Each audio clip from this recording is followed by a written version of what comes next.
அஸ்வின் அந்த உங்க எல்லாருக்கும் தெரிஞ்சிருக்கும் அந்த ஆடியோ லான்ஸ்.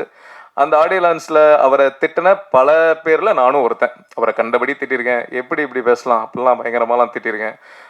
அதுக்கப்புறம் எங்களுக்கு ஹாட்ஸ்பாட் 1க்கே நாங்கள் அவரை கேட்டோம்.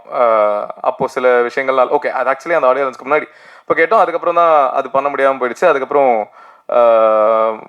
அதுக்கப்புறம் தான் அந்த ஆடியோ லான்ச் நடந்தது. அதுக்கப்புறம் தான் திட்டி அந்த ஜோன்ல இருந்தோம். அதுக்கப்புறம் 1.5 வருஷம் கிட்ட ஆயிடுச்சு. அப்புறம் இந்த கதை வேற ஒரு கதை பண்ணும்போது சரி இந்த கதைக்கு அஸ்வினை கேட்கலாமா அப்படின்ற மாதிரி இருந்தது.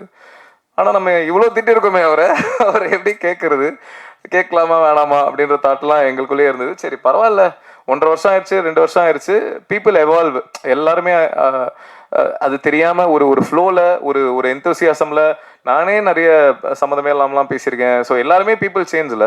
ஸோ அதனால அவர் அதை கண்டிப்பாக தெரிஞ்சு பண்ணல. அது இட் வாஸ் எப்படி ஒரு ஓவர்வெல்மிங் மொமெண்ட்ல அவர் அறியாம நடந்த ஒரு விஷயம் தான் அப்படின்றது எனக்கு அப்படிதான் இருந்திருக்கும் அப்படின்ற ஒரு புரிதல்ல சரி ஓகே சும்மா கேட்போம் அப்படின்னு சொல்லிட்டு கால் பண்ணேன். இந்த மாதிரி ஒரு கதை சொல்லணும் அப்படின்னு சொல்லிட்டு சொன்னேன். மீட் பண்ணலாம் அப்படின்னா அப்போ அவர்கிட்ட சொன்னேன், ப்ரோ உங்களை எப்போ அந்த ஆடியோ லான்ஸ்ல எப்படி நிறைய பேர் திட்டினாங்களோ அதில் திட்டினா பல பேர்ல நானும் ஒருத்தன்.